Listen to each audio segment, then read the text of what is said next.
Okay, let's unpack this.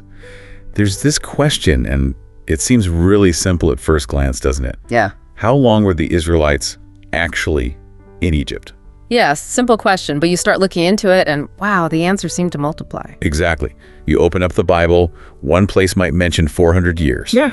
Then another passage, like Exodus, clearly says 430 years. Right. And then, if you start digging into, say, the family trees, some interpretations suggest it couldn't have been more than, maybe 352 years max? It's fascinating because these numbers aren't just random details. They pop up in really significant biblical passages. So, yeah, people have been wrestling with this for a long, long time. Absolutely. We're looking at some great resources, including one you shared, How Long Was the Israelites' Egyptian Sojourn by Bert Thompson. A really helpful analysis, yeah. So our mission today, really, is to take these different numbers, the 400, the 4, maybe that implied 350-ish figure, and try to, untangle them. See if we can land on the most solid understanding.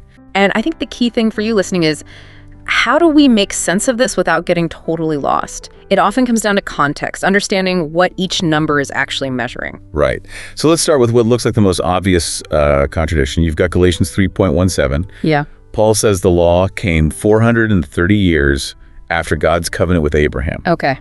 Straightforward enough, maybe. But then Exodus 12, verses 40 and 41, it states pretty plainly that the Israelites lived in Egypt for 430 years. Right. And if you just put those side by side, it gets tricky because there's that period between Abraham getting the promise and his grandson Jacob actually moving the family down to Egypt. And scholars, like you mentioned, Barnes, Duncan, Honer, Morrow, they generally put that time from Abraham's call to Jacob entering Egypt at about 215 years. So you add that 215 to the 430 years supposedly in Egypt. And suddenly you're looking at maybe 645 years between Abraham's promise and the law being given at Sinai, which doesn't quite fit with Galatians 3.17, does it? No, it creates a puzzle. But there's another way to look at it, isn't there? The source suggests that maybe the 430 years in Exodus isn't just the time spent physically in Egypt. Exactly. That's a crucial perspective. Yeah. The idea is that this 430-year clock might have started ticking earlier. Like, it could encompass the whole period of sojourning, including the time Abraham, Isaac, and Jacob spent wandering in Canaan before the move to Egypt. Precisely. And there's actually some compelling evidence pointing towards a shorter stay just within Egypt itself, maybe closer to that 215-year figure. Okay, so what's the evidence for that shorter 215-year stay in Egypt? Well, a big piece is the genealogies. The family trees we find in places like 1 Chronicles and Exodus. Ah, right, the line from Levi down to Moses. Exactly. Levi, then his son Kohath, then his son Amram, and then Amram's son Moses. Okay. Now, think about their lifespans. Genesis tells us Kohath was probably born before Jacob even went to Egypt. Right. Kohath lives 133 years. His son Amram lives 137 years. And Moses is 80 when the Exodus happens. So even if you assume they had their key son, really late in life. Yeah, even stretching it to the absolute maximum, adding those up, Kohath's full life after entering Egypt, plus Amram's full life, plus Moses' 80 years, you still only get around 350, maybe 352 years tops. As Barnes pointed out, yeah. Yeah. It just doesn't seem long enough for a full 430 years just in Egypt. It really doesn't. And it gets even trickier with Moses' mother, Jochebed. She was Levi's daughter, right? Born in Egypt? Yes. Now, if the stay was a full 430 years, and let's say Levi had her very late in the 93 years he lived after arriving in Egypt. Okay. Well, then, for her to be Moses' mother, she would have had to give birth when she was incredibly old, potentially over 250 years old. Wow. Okay. Yeah, that strains credibility, doesn't it? I mean, the Bible makes a big deal about Sarah having Isaac at 90. Exactly. It was seen as a miracle. So 257 seems unlikely, based on the text's own standards. Which leads us to think about the different versions of the biblical text itself. This is really important. The version of Exodus 12.40 that many people have in their Bibles today comes from the Masoretic Text. And it just says, the time that the children of Israel dwelt in Egypt was 430 years. Simple? Very simple, yeah. But older versions, like the Samaritan Pentateuch and the Septuagint, that really early, important Greek translation, What do they say? they have an extra phrase. They read something like, "Now the sojourning of the children of Israel and of their fathers, which they sojourned in the land of Canaan and in the land of Egypt, was 430 years." Okay, hold on. That changes everything. It really does. So, and of their fathers in the land of Canaan and in Egypt. That means the 430 years covers both locations. That's the interpretation, yes. It starts the clock way back with Abraham entering Canaan. And if that's the case, then the 430 years from Abraham's covenant does lead right up to the Exodus and the giving of the law. It matches Galatians perfectly. Exactly. It resolves that apparent conflict quite neatly. And commentators like Albert Barnes and H. Leo Bowles, they really leaned into this interpretation. And it's not just modern scholars thinking this way. No, not at all. Look at Josephus, the Jewish historian writing back in the 1st century AD. Right, in his Antiquities of the Jews. He explicitly states that the Israelites left Egypt 430 years after Abraham first came to Canaan. Okay. But then he adds it was only 215 years after Jacob actually moved the family to Egypt. So he makes that distinction clearly. 215 in Egypt, 430 total from Abraham. Precisely. And Josephus claimed he was working from ancient documents kept in the temple in Jerusalem. Documents potentially even older than the specific Hebrew text tradition that led to the Masoretic text we use today. So it's possible then that the shorter reading in the Masoretic text, the one just saying in Egypt, might actually be missing that crucial phrase. It's a possibility raised in the source, yeah. Maybe a copyist error somewhere along the line where, and in the land of Canaan accidentally got dropped. It happens in manuscript transmission. Okay, that makes a lot of sense for the 430 years. But what about the 400-year figure? That pops up too, like in Genesis 15.13 and when Stephen is speaking in Acts 7. All right, the 400 years of affliction and sojourning. Is that just rounding the 430 down? That's one simple explanation, sure, just round numbers. But the source, looking at scholars like Philip Marrow, suggests something maybe a bit more precise. All right. Marrow's idea is that this 400-year clock starts at a slightly different point. Not with Abraham's initial call, but with the establishment of Abraham's seed through Isaac. Ah, so when Isaac is recognized as the heir. Specifically, around the time Ishmael is cast out, which happens when Isaac is weaned.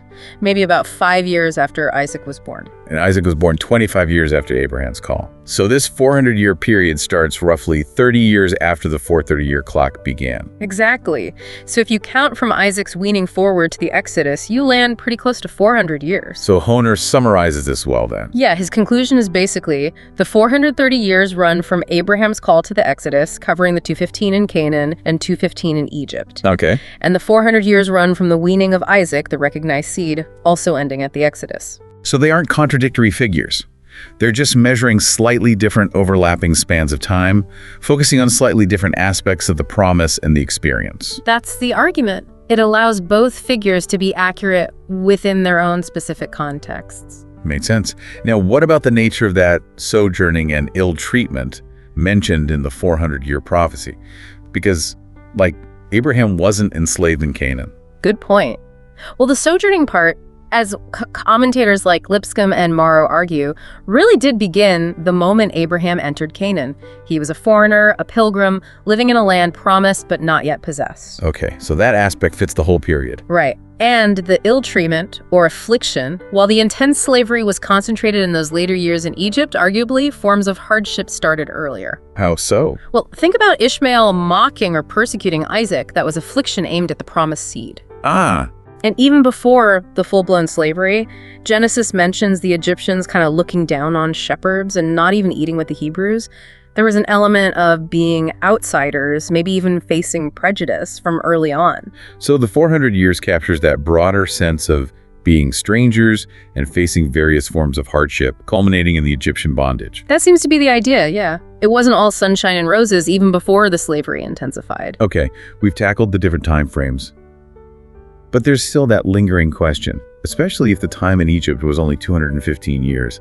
How did the Israelite population grow so massive? That's a totally valid question. You start with Jacob's family, maybe 70 people going down. And they leave Egypt numbering, potentially over 2 million people according to the Exodus narrative, in just 215 years. Seems incredible. It does seem like a huge jump. But the source points to C.G. Ozan's work, looking specifically at the census data for the tribe of Levi in the Book of Numbers. Okay, what did he find? Well, he broke down the descendants of Kohath, remember, Moses' grandfather, looking at his sons and their likely descendants over about 4 generations within that 215-year window. Yeah.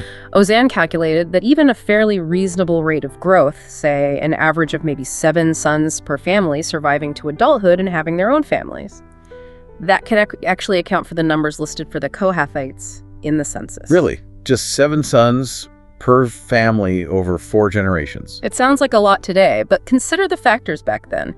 Potentially longer childbearing years than we assume, the practice of polygamy, which increases offspring. Right, multiple wives. And the Bible itself emphasizes repeatedly how fertile the Israelite women were in Egypt. It's presented almost as a divine blessing in response to oppression. Exodus 1.7. They were fruitful and increased greatly. Exactly.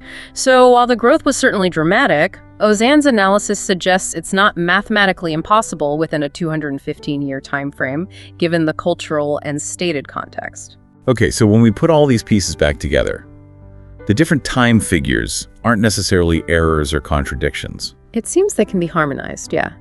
The key is understanding what each figure is measuring. The 430 years likely spanning the whole period, from Abraham's call to the Exodus, covering time in both Canaan and Egypt. Supported by the genealogies, the Septuagint, the Samaritan Pentateuch, Josephus, pointing to roughly 215 years, actually, in Egypt.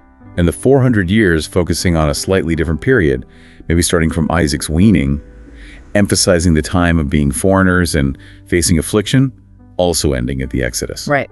They overlap significantly but have different start points and maybe slightly different thematic focuses. So the big takeaway for you listening is that these numbers, which might seem confusing or contradictory on the surface, actually work together when you dig a bit deeper. You look at the different start points, the scope, the textual variants, the genealogies. And it paints a much more coherent picture. It really reminds me of that quote from Bobby Duncan, our source mentioned. Isn't it amazing how the Bible clarifies the Bible? It really is. Different parts shed light on each other. Which leaves us with something for you to maybe think about. How does understanding these timelines, these textual nuances, maybe reshape how you read the early story of Israel? Yeah.